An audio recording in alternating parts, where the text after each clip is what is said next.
Hello, and welcome to the Kimberly Cloud Show. I'm your host, Kimberly Cloud. Today we have a very, very special guest for the show today. Hi, everybody. Welcome to the Kimberly Cloud Show. I'm your host, Kimberly Cloud. Today I got a very, very special guest here for the show today. Can you go ahead and announce to the world who you are and where you're calling from? Absolutely. Thank you for having me. My name is Leanna DeBellevue. I'm the owner of DeBellevue Consulting, and I am calling in from sunny Arizona. We're in Queen Creek, Arizona. Okay, and can you tell me about your past leading up into your present? Absolutely. So it started, my entrepreneurial journey, I think, started about 16 years ago. I became a business owner. They said, do what you love and you'll never work a day in your life. And so I thought, I got to figure out how to make money on social media. I loved scrolling and could easily get lost in social media. So I decided to open a social media marketing company. I had no idea what I was doing, and learned very quickly through some ups and downs that business ownership is a little bit harder than most people make it seem. And but was very blessed. And within 15 years, I had turned this little side hustle fun gig into a international marketing agency, helping clients in 22 countries, and I had an entire team of people. So in August of this year, I actually sold our agency. It was time for me to pass the baton onto people who had a passion for it and wanted to take it to the next level. How And did this shift your life? Just giving up your business after 16 years. yeah, no, great question. It changed everything. It was my phone was glued to me for the last 15 years. Every text message, every phone call, every email, just 24/7. I felt like there was an expectation that I had to respond and respond quickly and putting out fires. Um, and I remember the first time my phone, like I woke up and I didn't have half a dozen messages from clients or from staff or from anybody. And it really made me understand how much of my life I had been pouring into this business for the last 15 years. And it's been very, very refreshing. So many people are like, what are you going to do next? In that moment, I just wanted a minute to just not do anything. So What were the challenges being an entrepreneur, and how did you how did you face them and try to create a safe space while you were in business? yeah, I think you just said something very significant, which is creating a safe space. I think as business owners, as entrepreneurs, there's so much noise around us. You have to do this to be successful. You have to do this. You have to buy this. You have to be here. You have to talk to these people. And the truth is, you really don't have to do all of the things. I think as business owners, what we create is kind of like our baby. We know the right things to do for it. And sometimes you have to quiet that external noise to know what to do. Um, but I think there's two things that brought me success in life. The first thing was my faith, absolutely. But secondly, has been having a group of other business owners who are forward thinking and who are more worried about straightening each other's crowns than they are about tearing people down. Having that safe space to communicate. Other business owners, do you have any advice for that? Do you like to keep it diverse? Do you like to, how do you do it, and how did you do it? Do you think the smart thing to do would be to have business partners that are like multiple, people of multiple races? Absolutely. So I think in our society, it is just really a non-negotiable to make sure that you're providing services and products that are sensitive to every race, every gender, every culture. You really have to go into it with eyes wide open, and we can't do that if we're just looking at our own perspective. I want to hear about your experiences. What's your perspective? And the more people that you can have to do that, you really can get a clear view of what's needed in the marketplace. Speaking of market, what's good team marketing skills? Yeah. I think the one thing I'm most proud of with the agency that I just sold and that the new company that I'm creating is company culture.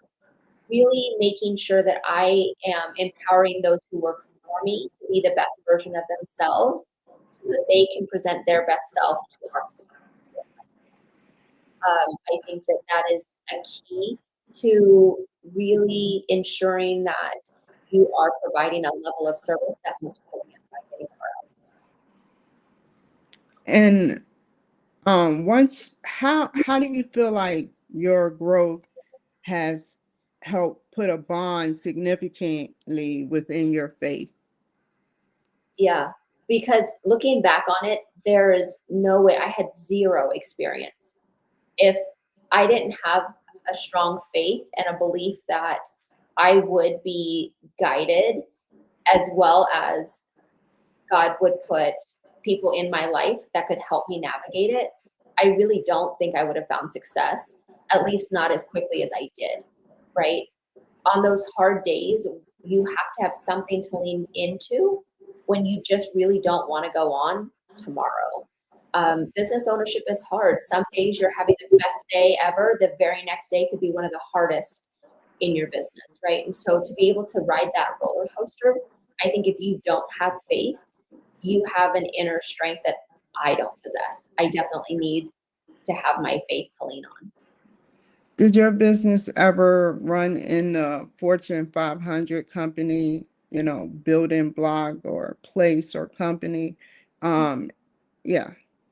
We did business with people like Ford and Berkshire Hathaway, um, Disney. We've done several things for Disney. So we've ABC, NBC. We've had a lot of experiences in those space, Universal, but we ourselves were not ranked as a Fortune 500 company. We just did business with them.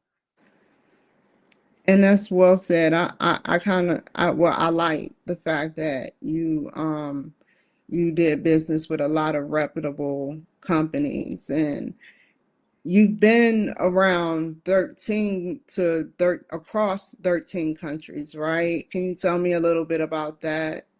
Yeah, absolutely. So I was given an opportunity to speak on several different stages, both here in the US and internationally.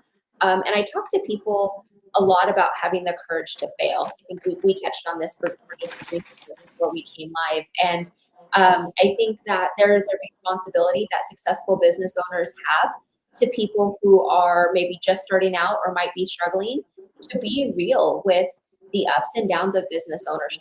It's not fair to just show the highlight reel. And so I spoke on stages about having that courage to fail and just look at it as a redirection and getting you back on the right track. So that has been, and I've gotten such wonderful feedback when I talk about that topic versus anything marketing wise. And define fail. How is it okay for an entrepreneur, and why is it okay for an entrepreneur to, and how would it benefit for an entrepreneur to fail? Yeah. I think my goal is to fail fast. And the I reason like why I that. say that, right? I got to get back on track. If I see failure as a redirection, all it's doing is telling me this isn't the answer. Why do I want to keep going down a road that's a dead end? The sooner I can find out that it's not the right road, the shorter the distance is back to my starting point for me to start another opportunity, right? I think it's unrealistic for people to think that they're not going to fail. Um, I think most business owners fail epically multiple times in their business. And I think most of us fail every day at something, right? But instead of focusing on those fails, I look at it as okay, great. This is one way that won't work. What are some ways that will? And I've become very thankful for those failures because again, I would much rather learn early or soon that something's not the right path than get so far down the path, realize it's not the right path, and it's too late to turn back. How does failures make in your life make, like, how did it make you strong? And if you can give an example of one. Yeah. I had a really big one about 9 years ago. I partnered with someone who sold me a bill of goods. They were going to provide a certain level of performance for our clientele. I brought them in. I thought I did the vetting process. I hired them, brought them on board, and they ended up way under delivering for our clients. It was an epic fail. And my name and our brand endorsed this person, right? I literally went from having full trust from my clients to everyone saying, how could you do this, right? How could you make this big of a mistake? It was embarrassing. It was somewhat public, like within our inner circle, it was public. Um, and that one brought me to my knees. That one took the wind out of my sails. I did not know if I was going to be able to recover. And then I had a mentor tell me that the second you shine light on it and you take accountability for it, people can't use it against you. So I did. I came out. I was very honest with it. I made a mistake. I trusted someone that I shouldn't have. I, in turn, allowed you to trust them. I take responsibility. I'm sorry. I'm learning. I will do better. And in that moment, nobody else could say anything to me about it. I was acknowledging it, right? And that's when I learned that failure in reality is typically not as bad as you make it out in your mind. In my mind, it was this huge thing that was going to destroy me. I was going to be homeless and no business and no money and all of these things, right? When the reality is, I just had to have a really awkward conversation and people gave me grace.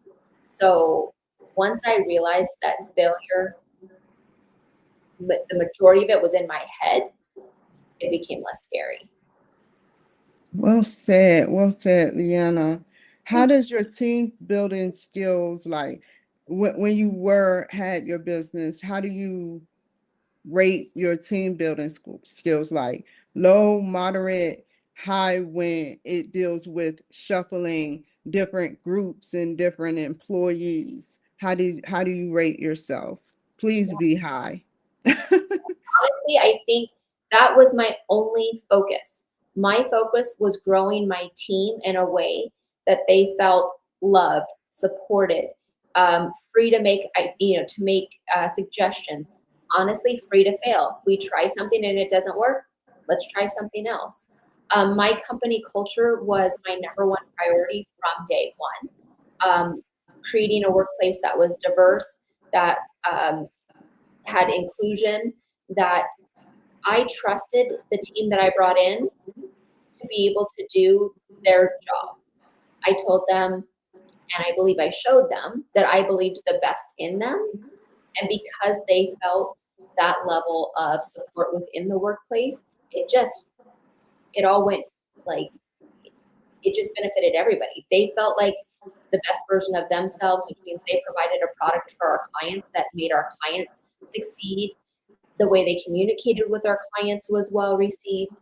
And honestly, selling the business, the only part that I felt really tug at my heartstrings was having to tell the team that I was leaving. And every single person on my team cried. It- Ooh. so to me, you can always think you're a good leader. That's fine, right? But when you see people say, I am a better person because I worked for you, like when you get that feedback, dude, that made the whole 15 years worth it right there. Yeah, and you did a damn good job. So, how do you produce good copies of employees? How do you produce employees like that? You did a good job. So, how did you produce what was your strategy? Did you use leadership skills like what leadership skills? I know you use leadership skills, but what leadership skills? I think I led with two things. One is with empathy, right? We're all human. We're all doing the very best that we can. And I truly believe that. I believe that everybody is doing the best they can every day with the tools that they are given, right? Not everyone has great tools. So maybe they won't behave in a great way. But I genuinely believe the best in people. And I led with that. I let them know we're human. We're going to make mistakes. The second thing is that every opportunity um, I have to find ways to praise them, I do, right? And I told my team at the end of the day, just like I can stand on stage and take accolades, I'm going to take the negative. So if you are ever treated in a way that is unkind or unfair, I got you. If you make a mistake, I'm taking responsibility for it. So once my team knew that I genuinely had their back, we just exploded. They came to me with great ideas. They wanted to implement new policies, new procedures, and I trusted them in their position to do the best that they could. And they did. If I had tried to micromanage them, I would have never had a product that was amazing. My team, every single person on that team surprised me every day with their ingenuity, with their dedication, with their just true desire to do a great job. So 99.9% of my success has to do with the team, period. Obviously, you screened them, so I wanted to know what was like the red flags with the certain people that wanted to be on your team, but you didn't. You said that's okay. You passed them for the team that you molded together. So how did you feel about that? Yeah. The one thing that no one on my team could have, and I didn't really notice it until I've been asked a question like this, was humility. The second someone would interview with me and tell me why I'd be lucky to have them, come work for the company or what they're bringing to the table, that wasn't a good fit. Our company culture was very much teamwork. And what you can't have in team is someone saying, look at how great I am. That's not good for team. I think a lot of people would interview with us and think that they were, if they impressed me, they would get a position. And it really wasn't that at all. It was people who were like, I, I think that I have all the qualifications and I'd really like an opportunity to show you. Or they would ask questions about the team. Tell me about company culture. They would ask about others. And that was I think what our team has that I wasn't able to identify in the moment until after I'm now looking back on Okay. And how did your genuine empathy help you when you learned about take me down the road you learned about how empathy can change people lives. And you get what I'm saying? it. Yeah, yeah. Okay. It was modeled for me. So my very first job, I was 18 years old. I was working in a restaurant as a waitress, and some guy yelled at me because his burger was not right. Like literally yelled and was like, I went back in the walk-in cooler and I'm crying, right? I had a manager come up to me and he said, you know what? He goes, I'm going to handle this guy. But you need to remember this is burgers and fries. No one is going to lose their life if their burger's not right. No one is going to die if you don't get their fries out in a certain time, right? And he said, so he said, people are not always going to show up as the best version of themselves. That's about them, not you. So when someone is unkind, you need to just tell yourself it's burgers and fries, right? And that de-escalated the situation. I've never forgotten that lesson. And I've told my team, it's just burgers and fries. If something happens on social media and a post goes out an hour early or, it's got the wrong punctuation, well, obviously we want to correct it as quickly as possible. It's burgers and fries. No one's going to die. No one's business is going to be destroyed, right? And because it was modeled for me and I know what an impact it had for me, that's what I've taught my team. It's burgers and fries. What was your SWOT in your business plan when you was in business? Yeah. My strength was the team. My weakness was myself. Got my own way a whole lot of time. I overthought everything. Oh yeah. Yep. Yep. Myself was the weakness. Um, Opportunities everywhere. I really stopped looking to identify opportunities because the best opportunities in this journey so far have come from places I would have never expected. I'm looking over here and an opportunity pops up over here, right? So I think for me, those are the biggest lessons. What about the threats?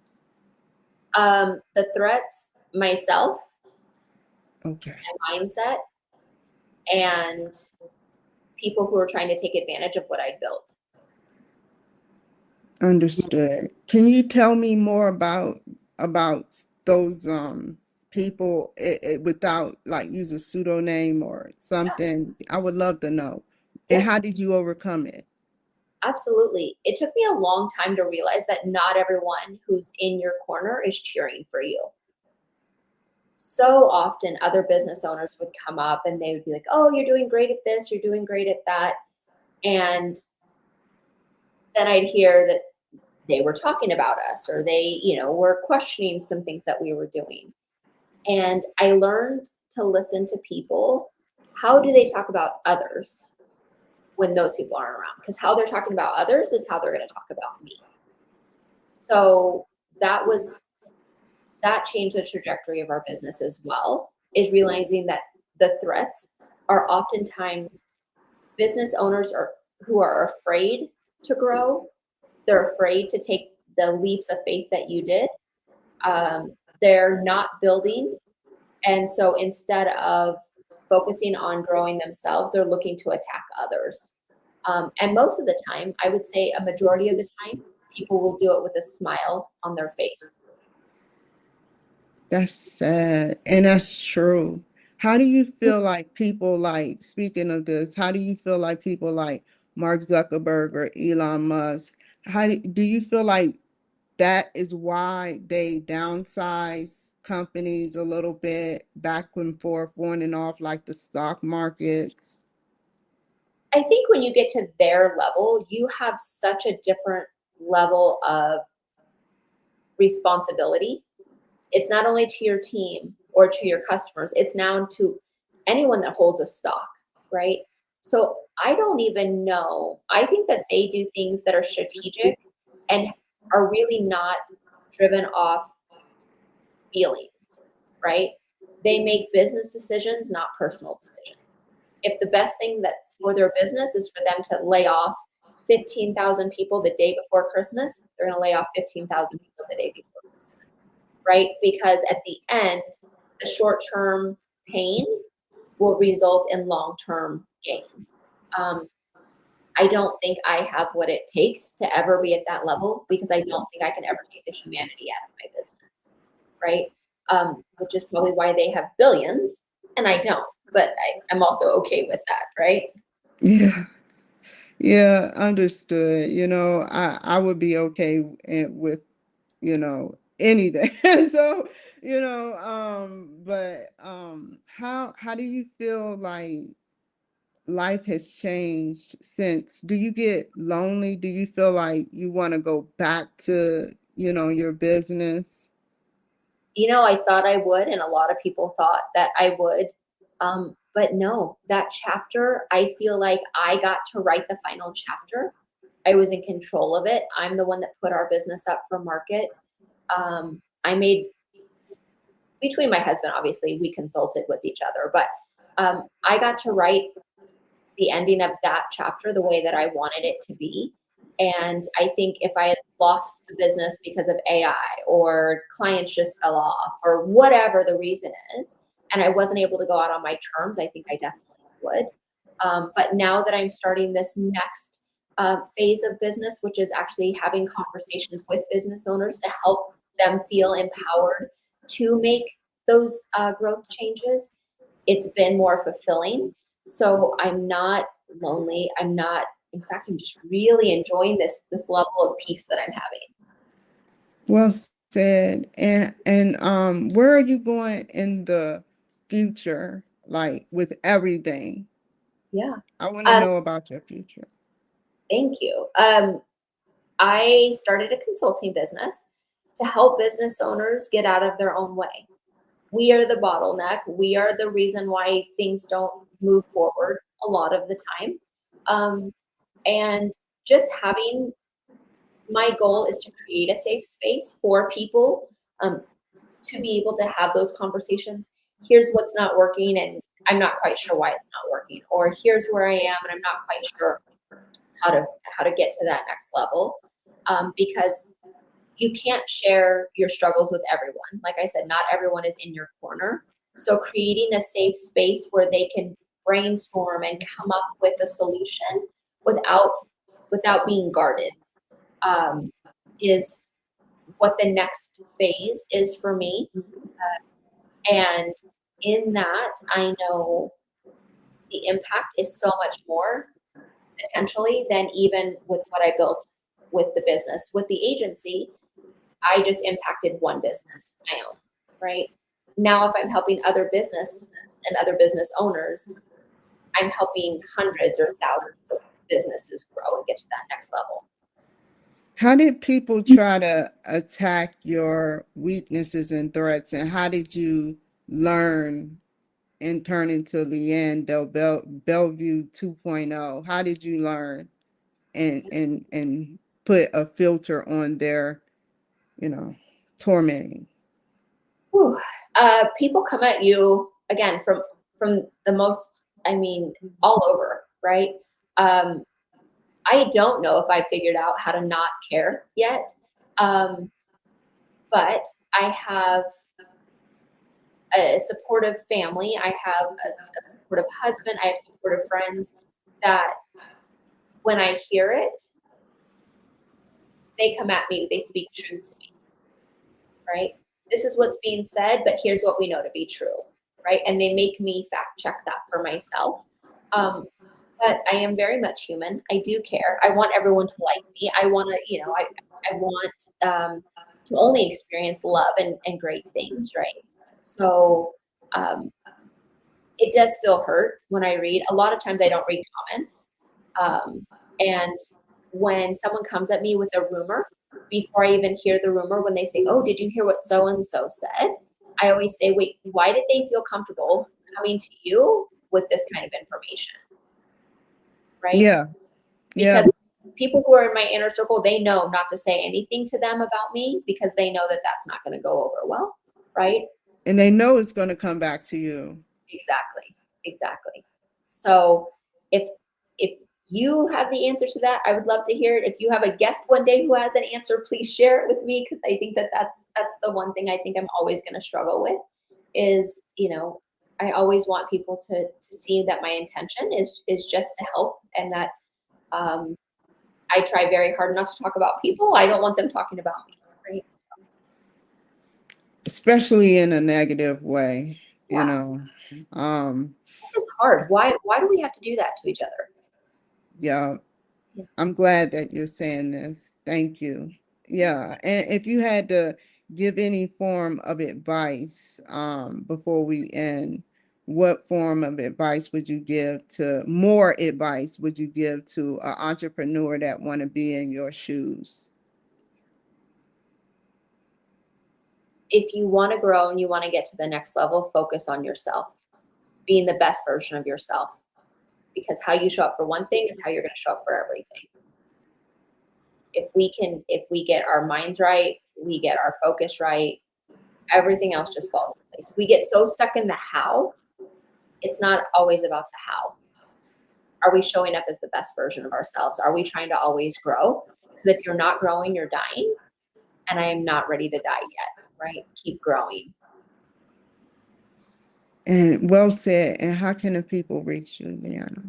Absolutely. So all of our handles are at DeBellevue Consulting. My email is info@debellevueconsulting.com. I'm happy to respond to people. A lot of times people don't think it's actually me that does the responding, and it is. And then our website is www.debellevueconsulting.com. Stay on the line. Thank you guys for joining my show today. Take care, be safe, and I'll see you guys later. Bye. Never waste my time, you all I want.